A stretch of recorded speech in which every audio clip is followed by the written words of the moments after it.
प्रभात बच्चों, divine public school Monapur Gorakhpur class 10 Hindi online classes में आप सभी का स्वागत है।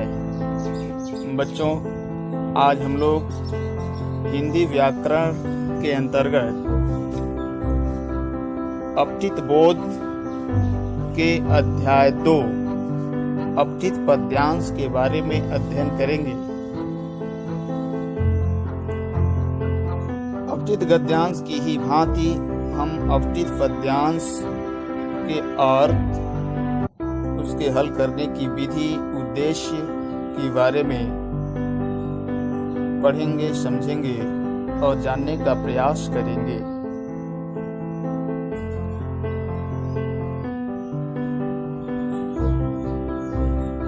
अपठित शब्द का अर्थ क्या होता है? यह किन दो शब्दों से मिलकर बना है? अपठित का अर्थ है अधनपठित, अर्थात जिसे पहले न पढ़ा गया हो। अपठित पद्यांश का अर्थ है ऐसा पद्यांश जिसे अपनी पाठ्यपुस्तक में नहीं पढ़ा हो।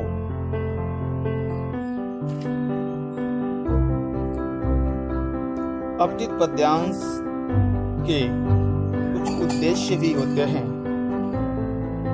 अब हम अपठित पद्यांश के उद्देश्य के बारे में चर्चा करेंगे। पहला, छात्रों की प्रतिभा का विकास करना। दूसरा, छात्रों में पढ़ने और भाव ग्रहण करने की क्षमता को बढ़ाना। तीसरा, छात्रों की लेखन कला का विकास करना। चौथा, छात्रों की भाषा बोधन का पता लगाना, अर्थात यह जानना कि छात्र उस पद्यांश की भाषा को समझते हैं या नहीं। पांचवा, छात्रों की अभिव्यक्ति क्षमता का विकास करना। छठवां, छात्रों के आत्मविश्वास में वृद्धि करना, अर्थात आत्मविश्वास को बढ़ाना।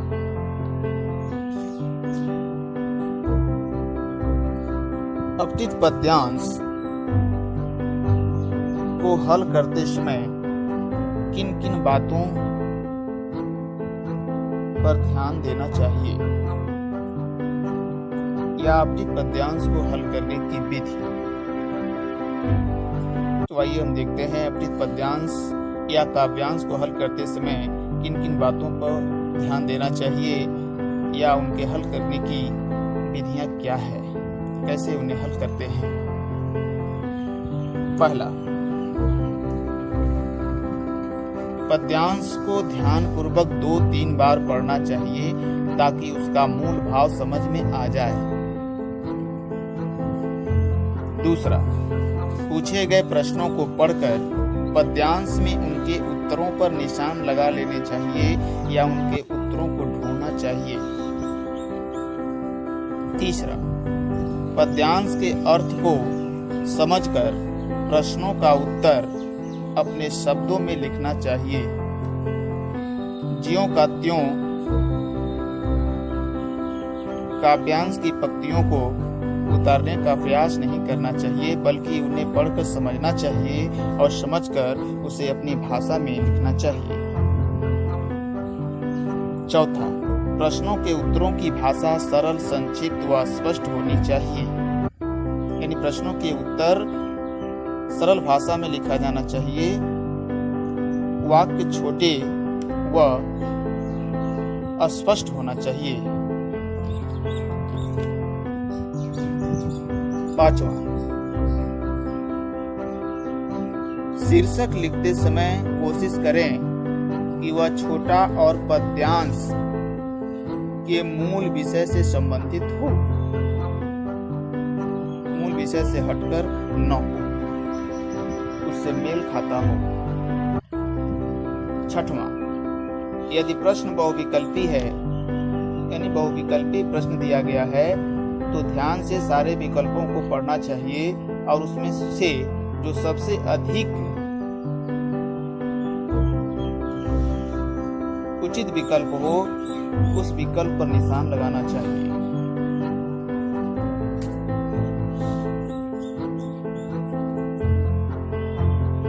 तो आइए छात्रों, अब हम अपठित पद्यांश को एक उदाहरण के माध्यम से समझते हैं। उदाहरण: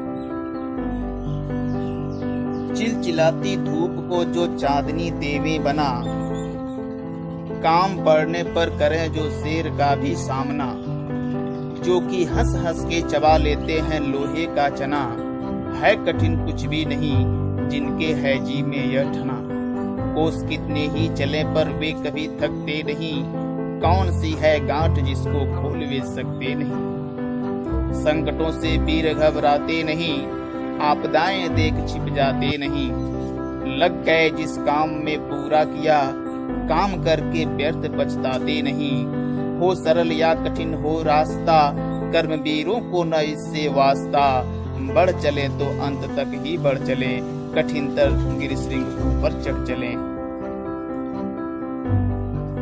एक बार पुनः: चिलचिलाती धूप को जो चांदनी देवे बना, काम पड़ने पर करें जो शेर का भी सामना, जो कि हंस हंस के चबा लेते हैं लोहे का चना, है कठिन कुछ भी नहीं जिनके है जी में यह ठना, कोस कितने ही चले पर वे कभी थकते नहीं, कौन सी है गांठ जिसको खोल वे सकते नहीं, संकटों से वीर घबराते नहीं, संकटों से वीर घबराते नहीं, आपदाएं देख छिप जाते नहीं, लग गए जिस काम में पूरा किया, काम करके व्यर्थ पछताते नहीं, काम करके व्यर्थ पछताते नहीं, हो सरल या कठिन हो रास्ता, हो सरल या कठिन हो रास्ता, कर्मवीरों को न इससे वास्ता, बढ़ चले तो अंत तक ही बढ़ चले, बढ़ चले तो अंत तक ही बढ़ चले, कठिनतर गिरिशृंग ऊपर चढ़ चले, कठिनतर गिरिशृंग ऊपर चढ़ चले। अपठित पद्यांश पर आधारित प्रश्नों को देखें। प्रश्न क: काव्यांश में किसका वर्णन है? उत्तर: काव्यांश में परिश्रमी और साहसी व्यक्ति का वर्णन किया गया है। प्रश्न ख: चिलचिलाती धूप को चांदनी बनाने का क्या अर्थ है? उत्तर: चिलचिलाती धूप को चांदनी बनाने का अर्थ है असंभव और कठिन कार्य को संभव और सरल कर देना। प्रश्न ग: लोहे के चने चबाना का अर्थ लिखिए।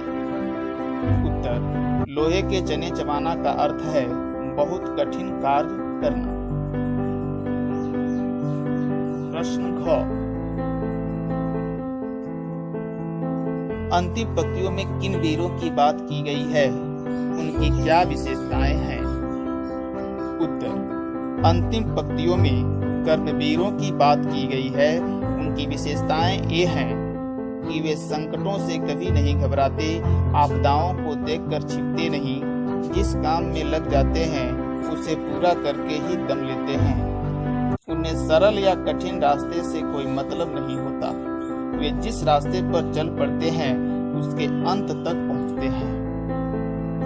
प्रश्न म: शेर का भी सामना करना और गांठ खोलना का क्या भाव है, यह किसके संदर्भ में कहा गया है? उत्तर: शेर का भी सामना करना का भाव है कठिनाइयों और संकटों का सामना करना। गांठ खोलना का भाव है रहस्यों का पता लगा लेना। ये दोनों बातें परिश्रमी लोगों के संदर्भ में कही गई हैं। कवि का कहना है कि परिश्रमी व्यक्ति कभी मुसीबतों से नहीं डरते और वे गुप्त रहस्यों का भी पता लगा लेते हैं, उनके लिए कुछ भी असंभव नहीं होता।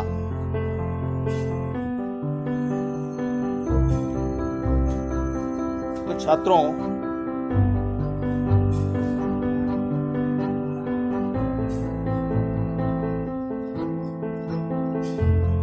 अपठित पद्यांश या काव्यांश को हल करने के लिए सबसे पहले हम अवधित पद्यांश को 2-3 बार ध्यान से पढ़ते हैं, फिर उसके भाव को समझते हैं, उसका अर्थ समझते हैं।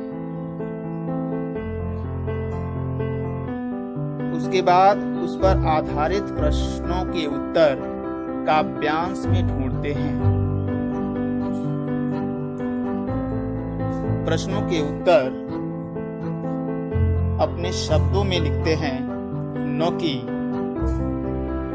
काव्यांश की पंक्तियों को ज्यों का त्यों उतारते हैं। प्रश्नों के उत्तर सरल भाषा में लिखा जाना चाहिए, वाक्य छोटे होने चाहिए व अस्पष्ट होना चाहिए ताकि पढ़ने में समझ में आ जाए।